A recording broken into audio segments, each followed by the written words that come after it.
ವಿಂಗಡಣೆ ಮಾಡ್ತಿದ್ವಿ, ಒಂದು ಹಸಿ ಕಸ ಒಂದು ಒಣ ಕಸ ಅಂತೇಳಿ. ಈಗ ಏನ್ ಮಾಡ್ಯಾರ್ರಿ, ಏಪ್ರಿಲ್ ತಿಂಗಳಿಂದ 2026 ಇದೇ ವರ್ಷದೊಳಗ ಸ್ಯಾನಿಟರಿ ತ್ಯಾಜ್ಯ ಮತ್ತು ವಿಶೇಷ ಕಾಳಜಿ ತ್ಯಾಜ್ಯ ಅಂತ ಬರುತ್ತೆ. ಹಸಿ ಕಸ ಅಂದ್ರೆ ಏನೇನು ಹಸಿ ಕಸದೊಳಗ ಹಣ್ಣಿನ ಸಿಪ್ಪೆಗಳು, ಮನೆಯಾಗಿರುವಂತಹ ಮುಸ್ರಿ, ಆಮೇಲೆ ಸೊಪ್ಪಿರಿ, ಇಂಥವೆಲ್ಲ ಏನ್ ನಾವು ಹಸಿ ಕಸದೊಳಗೆ ಹಾಕ್ಬೇಕ್ರಿ. ಇದು ಮಣ್ಣಿನಲ್ಲಿ ಕರಗುವಂತಹ ವಸ್ತುಗಳನ್ನ ಹಸಿ ಕಸ ಅಂತ ಕರಿತೀವಿ ನಾವು. ಆಮೇಲೆ ಒಣ ಕಸ ಏನಂತ ಇಂಥವೆಲ್ಲ ಬಾಟ್ಲಿ, ಪ್ಲಾಸ್ಟಿಕ್ ಹಾಳಿ, ಕುರುಕುರಿ ಹಾಳಿ ಇರ್ತಾವ ನೋಡ್ರಿ, ಆಮೇಲೆ ಪ್ಲಾಸ್ಟಿಕ್,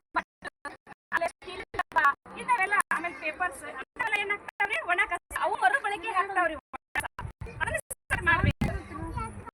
ಸ್ಯಾನಿಟರಿ ಅಂತ ಬರ್ತಾವ, ಮಕ್ಕಳ ಡೈಪರ್, ಹೌದ್ರೆ, ಆಮೇಲೆ ಎರಡು ಮಿಕ್ಸ್ ಮಾಡಿ ಕೊಟ್ಬಿಡ್ತೀವಿ.